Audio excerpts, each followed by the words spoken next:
నమస్తే, నేను వర్మ. మనతో పాటు ఉన్నారు డాక్టర్ పి కృష్ణరాజు గారు, సూక్ష్మ గోవుల సృష్టికర్త. మనతోటి ఒక ఇంపార్టెంట్ విషయం డాక్టర్ గారిని అడిగి తెలుసుకునే ప్రయత్నం చేద్దాం. సార్, డాక్టర్ గారు ఒకటి చెప్పండి. మీరు కౌ హగ్ థెరపీ అని ఒకటి కార్యక్రమం ప్రారంభించారు. మొత్తం ఈ దేశంలో కూడా విశేషంగా ప్రాచుర్యం చెందింది. అసలు ఈ కౌ హగ్ థెరపీ వల్ల ఏంటి జనానికి వచ్చే?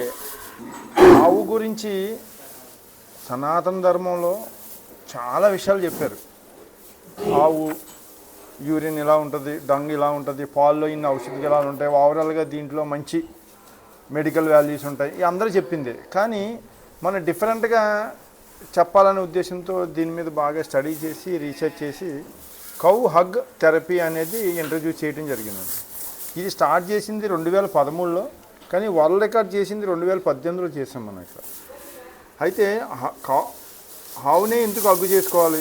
చాలా యానిమల్స్ ఉన్నాయి కదా సృష్టిలో, ఎన్నో రకాల 18 లక్షల జీవరాశులు ఉన్నాయంటారు. కానీ ఆవునే ఎందుకు హగ్గు చేసుకోవాలి అంటే, ఈ ఆవుకి మన బ్రెయిన్ యొక్క హైయెస్ట్ ఎనర్జీ ఫ్రీక్వెన్సీ 7.8 మెగాహెర్ట్జ్.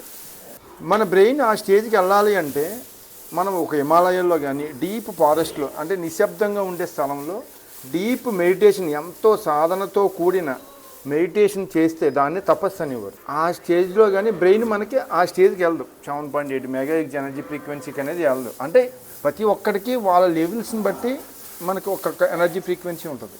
దీంట్లో హయ్యెస్ట్ ఎనర్జీ ఫ్రీక్వెన్సీ 7.8 మెగాహెర్ట్జ్. మనం ఇప్పుడు నవేడేస్ అంతా కూడా మన కాలుష్యం, సౌండ్ పొల్యూషన్, ఈ టైంలో ఎవరో కూడా దాన్ని కాన్సన్ట్రేషన్ చేయలేము. అయితే ఆవు విడిసే గాలి వల్ల, ఆ ఉచ్ఛ్వాస నిశ్వాసాల వల్ల అది మన బ్రెయిన్ తీసుకుని మన బ్రెయిన్లో పిట్యూటరీ పీనల్ అనే గ్లాండ్ కొన్ని హార్మోన్స్ని, హ్యాపీ హార్మోన్స్ని కూడా సెక్రెట్ చేయటం వల్ల వెంటనే మన బ్రెయిన్ 7.8 మెగాహెర్ట్జ్ ఎనర్జీ ఫ్రీక్వెన్సీకి వెళ్తుంది. ఎప్పుడైతే మనకి ఆ ఎనర్జీ ఫ్రీక్వెన్సీకి వెళ్ళిందో మనకి ఈ జీవితంలో ఇది సాధించాలని, దీన్ని థర్డ్ ఐ ఓపెన్ అయ్యిందంటారు. ఒక సనాతన మార్గంలో ప్రయాణించాలని ఒక మంచి లక్షణాలు అనేవి మనకి అలవడతాయండి. మన యువతకి ఇది చాలా ముఖ్యమైన విషయం. మన బ్రెయిన్ ఎప్పుడైతే అంత 7.8 మెగాహెర్ట్జ్ ఎనర్జీ ఫ్రీక్వెన్సీ అయిందో అసలు మన భారతదేశం ప్రపంచ దేశాల్లో ఒక నెంబర్ 1 స్థాయిలో వెళ్ళగలదు. ఎందుకంటే ఈనాటి బాలలే రేపటి పౌరులు అని అన్నారు నెహ్రూ గారు. ఆ కాన్సెప్ట్ ప్రకారం మన యువతకి అలాంటి క్రియేటివ్ ఉంటే ఏదైనా సాధించగలం. ఇది ఈ ఆవుతో కూడా సాధ్యం అవుతుందని నేను ప్రూవ్ చేశాను. ఇప్పుడు దీన్ని ప్రపంచ దేశాలు, చాలా దేశాలు వెల్నెస్ సెంటర్స్, కౌ కడలింగ్ అని, కౌ హగ్ థెరపీ అనేది పెట్టుకుని వెల్నెస్ సెంటర్స్ నిర్వహిస్తున్నాయి. ఈవెన్ లాస్ట్ 2 years బ్యాక్ దీన్నే ప్రేమికుల రోజొద్దు కౌ హగ్ ముద్దు అని మన మోడీ గారు కూడా అనౌన్స్ చేయడం జరిగింది. విశేషంగా విదేశాల్లో ఇది మన థెరపీ ఆదరణ పొందింది. సార్, ఒకటి చెప్పండి. అంటే ఆవు కౌ కడలింగ్ అంటే ఆవు అనేటప్పటికి మనం ఎంత ఎత్తు ఉంటుంది? మనం ఇక్కడ చూస్తుంటే దోళ్ళలాగా ఉన్నాయి, కానీ ఆవులు అంటే మీ ప్రోడక్ట్ అంటే ఆవును హగ్ చేసుకుందాం అంతేనా? ఈ పొట్టు హగ్ చేసుకుందాం ఒకటేనా? ఆవు ఏ ఆవు అయినా ఒకటే, కానీ ఇది పెద్ద ఆవు వల్ల సాధ్యం కాదు. ఎందుకు అంటే పెద్ద ఆవు పెద్ద పెద్ద కొమ్ములు, పెద్ద పెద్ద బరువుతో, పెద్ద పెద్ద కాళ్ళతో ఉంటుంది. మనం ఇప్పుడు ఇది ఆవు ఉందండి, దీన్ని హగ్ చేసుకోవాలి. దీంతో మనం చూడండి ఎంత హాయిగా, మనం ఎంత ప్రశాంతంగా ఉన్నాం. మీరు ఎంత ప్రశాంతంగా దీంతో ఉన్నారు. అంటే ఇది తొక్కుద్దని మీకు భయం లేదు, ఇది పొడుస్తుందని మీకు భయం లేదు, ఇది కొమ్ము మీకు గుచ్చుకుంటుందని భయం లేదు. అప్పుడు మన మైండ్ మన న్యూట్రల్ కాదు, న్యూట్రల్ చేయగలం. ఇదే పెద్ద అవుతా అయితే మనకి సాధ్యం కాదు. అంటే మనకు టెన్షన్ వాతావరణం కూడుకుంటాము, అది పొడుస్తుందేమో, దాంతో మనం కాన్సన్ట్రేషన్ చేయలేం. అందువల్ల మన బ్రెయిన్ ఆ స్టేజ్కి వెళ్దాం.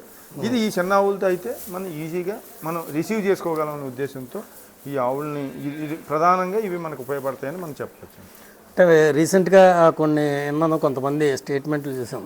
అంటే మేము సంతానం లేమి వల్ల హాస్పిటల్లో చుట్టూ తిరిగాం, అక్కడ ఎప్పటికీ సంతాన సాఫల్యత లేని చోట కూడా ఇలాగ ఆవుల దగ్గరికి వచ్చి ఆ కౌగిలించుకున్నప్పుడు మాకు సంతానం కలిగింది అన్న చెప్పిన సందర్భాలు చాలా చూసాం. మనకి ప్రాచీన గ్రంథాల్లో చాలా వాటిల్లో ఇది మెన్షన్ చేయడం జరిగిందండి. ఓన్లీ సంతానమే కాదు, చాలా రోగాలు ఆవుతోటే నివారించబడతాయి. అంటే ఇది చెప్పేవాళ్ళు లేరు, ఆచరించే వాళ్ళు లేరు, ఆవులే లేక ఇవన్నీ మరుగున పడిపోయినాయి.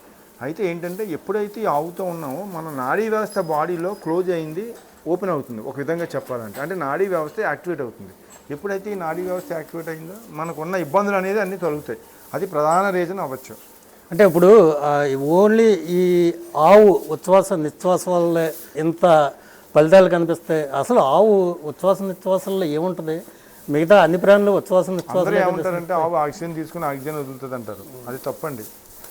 ఆక్సిజనే కాదు, ఇంకా చాలా మాలిక్యులర్స్ అనేది ఆవు ఇవ్వటం అనేది జరుగుతుంది ప్రధానంగా. ఇది మళ్ళీ దీంట్లోకి వెళ్తే అది పెద్ద వ్యాస్ట్ సబ్జెక్టు.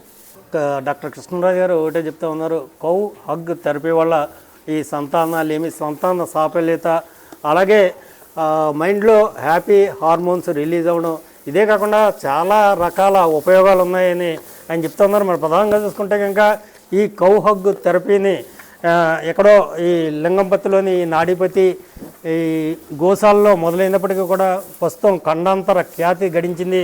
ప్రతి చోట కూడా ఈ కౌ హగ్ థెరపీని వెల్నెస్ సెంటర్లో కూడా ప్రారంభించారు. చాలామంది ఈ ఆవు ఉచ్ఛ్వాస నిశ్వాసాలతో వీరంతా కూడా విశేష ప్రయోజనాలు పొందుతామని ప్రతి ఒక్కరూ చెప్తూ ఉన్నారు.